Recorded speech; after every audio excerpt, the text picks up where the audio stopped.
Assalamualaikum warahmatullahi wabarakatuh. Teman-teman, kembali lagi di channel YouTube saya, Khairun Imam. Gimana nih kabar kalian? Semoga kita semua selalu diberi kesehatan, kemudahan, dan juga rezeki yang berlimpah dari Yang Maha Kuasa, teman-teman ya. Nah, di video kali ini kita akan melihat bagaimana seorang netizen di media sosial membongkar siapa dalang ataupun siapa yang memberikan dana kepada mahasiswa-mahasiswa ini untuk aksi demonstrasi menolak Undang-Undang TNI. Karena kalau kita lihat di berbagai daerah dan juga di Jakarta kemarin, banyak aksi ini yang berujung dengan bentrok, teman-teman. Ya, sepertinya sih anggarannya tidak sedikit. Tapi apakah informasi ini nanti valid? Nanti akan kita lihat bersama, teman-teman.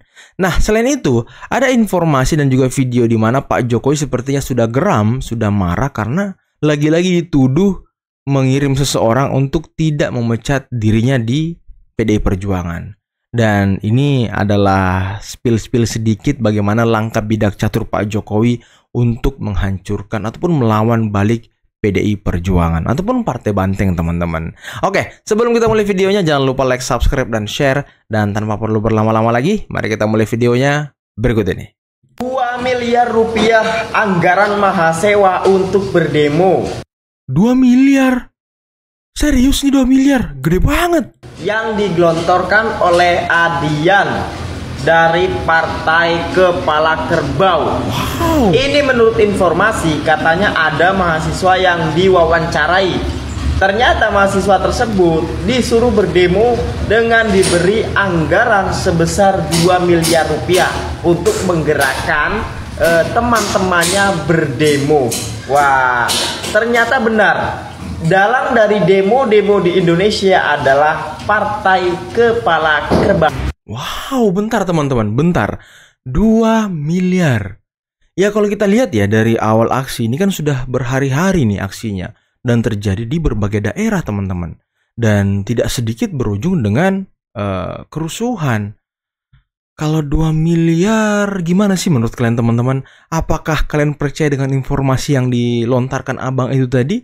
Bahwa PDIP Adian yang menggelontorkan uang 2 miliar itu? Coba kalian komen di bawah, teman-teman ya. Ini mengagetkan juga ini. Wow. Usai bakar kendaraan motor ojol, pendemo tolak UU TNI juga semakin beringas melakukan tindakan vandalisme coret-coret tembok di sekitaran DPR dengan tulisan-tulisan mendiskreditkan TNI, Polri, dan Presiden Prabowo. Beberapa tulisan itu adalah TNI beban negara, TNI anjing, Prabowo love Teddy, rezim ini harus mati, Prabowo serupa Soeharto, tolak UU TNI, Orbek, Free West Papua. Hah? Bentar. Free West Papua? Kok bebaskan Papua Barat gitu? Wow. Apakah ini ada campur tangan asing, teman-teman? Free West Papua. Wah, kok nggak asing gitu ya? Wow. Aparat keparat menolak lupa genosida 6598. Wow. Aparat anjing kembalikan militer ke barak. Acap 312 Boket Teddy. Fuck polis, penggal rezim bobrok. Fuck New Orba. Selain itu, beberapa fasilitas umum juga ikut menjadi sasaran penggerusakan oleh para pendemo yang kesurupan usai tenggak minuman beralkohol. Melihat dari situasi ini, jelas tujuan pengunjuk rasa bukan menyampaikan aspirasi, tapi lebih pada tujuan perusakan dan anarkisme yang tak bertanggung jawab.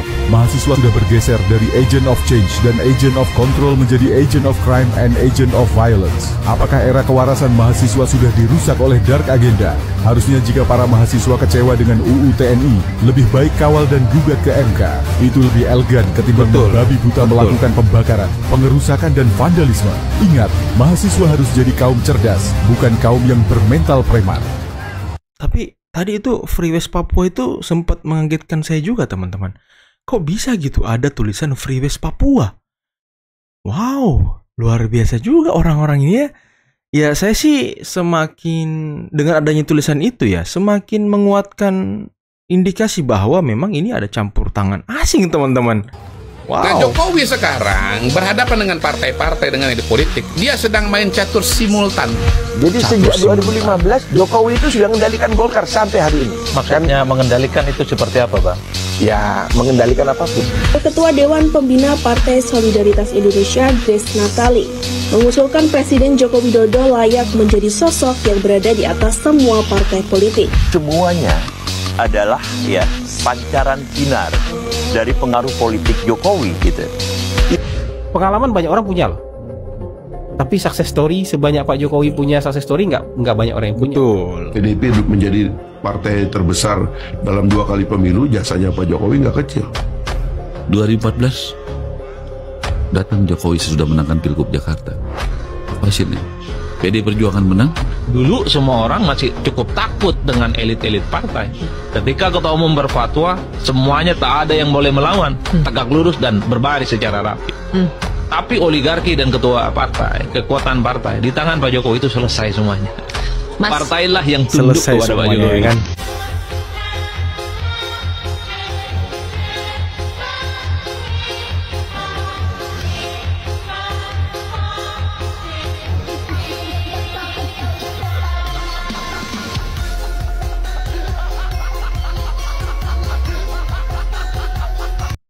Nah, ini sebuah penggambaran teman-teman ya.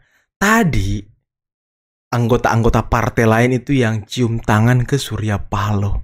Tapi ketika Surya Paloh ketemu Pak Jokowi, wow. Lihat teman-teman apa yang terjadi.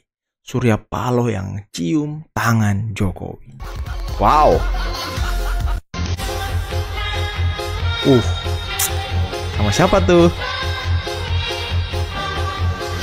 Jokowi memang the real kingmaker teman-teman ya. Pemimpin-pemimpin dunia aja hormat sama Jokowi. Waduh. Kalau mengenai adanya ancaman untuk tidak memecat Pak Jokowi itu Pak? Nah, kalau mengancam itu untuk tidak dipecat itu gunanya apa? Betul. Untungnya apa? Ruginya apa gitu. Untuk dipecat juga biasa-biasa saja. Nggak efek. Ketawa apa coba dipikir secara logika ya. Pikir secara logika kata Pak Jokowi ya. Di Solo. Hari pertama, kedua, ketiga di Solo. Di Solo. Nah, Mas Gibran itu sholat idnya nanti di Jakarta, teman-teman. Kemudian beliau katanya ingin sowan dulu ke presiden, baru balik ke Solo, ketemu dengan keluarga. Jadi Mas Gibran lebarannya sholat idnya tuh di Jakarta, habis itu balik ke Solo, teman-teman. Apa Pak Hasto? Kehidupan Bapak sempurna di penjara. Kok gitu? Dan alhamdulillah berat saya bisa berkurang karena olahraga yang teratur. Dan kehidupan saya menjadi sempurna di dalam penjara karena memberikan suatu kesempatan untuk berkontemplasi dengan membaca berkontemplasi ya kan tahanan KPK. Terima kasih. Luar biasa memang Pak Hasto, Sekjen PDIP ini ya. Vibes-nya itu loh, vibes-nya selalu positif sekali gitu. Positif vibes, oke. Jangan setelah narasi Pak Hasto yang ini, jadi banyak orang yang kepengen masuk penjara. Karena apa? Jangan dong. Masa kata Pak Hasto masuk penjara sempurna. Dan Pak Hasto juga bilang, Pak Hasto banyak berkontemplasi, merenung, memikirkan, dengan baca buku dan segala macam. Dengan begitu banyak buku katanya kan. Mungkin buku-bukunya udah pada habis dibaca semua Pak Hasto. Jadi saya berpikir untuk memberikan kenang-kenangan kepada Pak Hasto, tapi saya bingung nitip lewat siapa. Mungkin bisa saya ke KPK, saya titip di resepsionisnya mungkin, ya kan nanti ada ini rencana saya Pak, mau ngasih Bapak. Ini buku gambar anak saya. Buku gambar ya kan. Bapak bisa mewarnai, jadi jangan hanya baca buku, mewarnai juga beraktivitas tuh. Mewarnai ya kan, Pak Hasto disuruh mewarnai guys. Mau dikasih buku. Anaknya abang ini loh, disuruh mewarnai biar nggak gabut kali ya.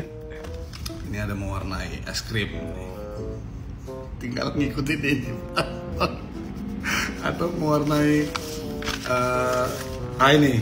ini ada juga nih sosis. Mewarnai sosis.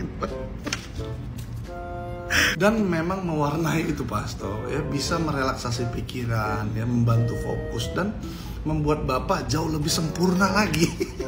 Jauh lebih sempurna ya kan. Apalagi ada gambar sushi Pak. Malah tuh ngidam sushi di dalam kan. Saya Martin R. Mitoga ICP, Kepala Distrik Inarwata. Kabupaten Sorong Selatan, Provinsi Papua Barat Daya. Saya bersama 9 kepala kampung, 5 tokoh tingkat distrik, dan seluruh warga masyarakat distrik Inanwatan mendukung undang-undang TNI yang disahkan oleh pemerintah pusat. Karena kehadiran TNI bersama kami terlebih khusus di distrik Inanwatan sangat baik karena berkaitan dengan pembangunan baik itu pemerintah tetapi juga gereja. Bersama TNI, rakyat kuat. Nah teman-teman, itulah tadi video yang sangat luar biasa yang bisa kita simak, yang bisa kita saksikan pada kesempatan kali ini. Dan menarik bagaimana tadi tokoh-tokoh masyarakat yang ada di salah satu distrik di Papua mendukung RUU ataupun undang-undang TNI disahkan teman-teman. Karena mereka merasakan langsung dampak kehadiran TNI di Papua, membantu pembangunan, pendidikan, keamanan, dan lain sebagainya. Tapi saya penasaran dengan video yang di awal tadi terkait dengan siapa yang mendanai ataupun siapa yang menjadi donatur aksi demonstrasi penolakan undang-undang TNI ini teman-teman. Apakah benar yang dikatakan abang yang di video awal tadi bahwa Adian lah yang mendanai sebesar 2 miliar rupiah? Wow, ini angkanya fantastis teman-teman, bukan angka yang kecil gitu. Sekelas untuk menggerakkan aksi demonstrasi butuh anggaran yang besar. Tapi ya kalau kita lihat aksinya memang ini terjadi di berbagai daerah teman-teman, terjadi di berbagai tempat dan tidak sedikit yang berujung dengan mungkin kerusuhan dan segala macam. Terakhir yang tadi malam tuh ada pembakaran sepeda motor, ada vandalisme, katanya juga mereka mabuk-mabukan sebelum aksi. Karena ya sudah tidak ada yang menggunakan atribut-atribut mahasiswa. Mereka menggunakan pakaian hitam polos yang menutupi muka. Memang mereka ini sepertinya kalau kita lihat siap untuk melakukan kerusuhan teman-teman. Dari gaya dan gestur mereka memang seperti itu, yang mereka cari ya kerusuhan. Dan menarik tadi sebuah vandalisme yang tertuliskan Free West Papua. Wah, kok ada isu itu yang muncul di tengah aksi undang-undang TNI ini? Kok ada Free West Papua gitu? Apakah memang ada pihak asing yang bermain di dalam aksi demonstrasi tolak undang-undang TNI ini teman-teman? Karena kan yang selama ini menjaga teritorial, yang menjaga keamanan, batas-batas wilayah, kedaulatan bangsa kita itu kan TNI. Nah kalau TNI dilemahkan ya mungkin saja kita bisa kehilangan teritorial kita teman-teman. Tapi ya balik lagi, gimana menurut kalian soal pendanaan ataupun pendonor aksi demonstrasi ini? Apa kalian percaya dengan abang yang di video awal tadi bahwa Adian lah yang mendanai? Ya kalau saya sih masih 50-50 teman-teman. Saya tidak bisa bilang ya ataupun tidak. Ya nanti kita akan lihat teman-teman ya. Oke, mungkin cukup sekian dulu video kali ini. Jangan lupa like, subscribe, dan share videonya. Akhir kata billahi taufiq wal hidayah. Wassalamualaikum warahmatullahi wabarakatuh. Bye-bye.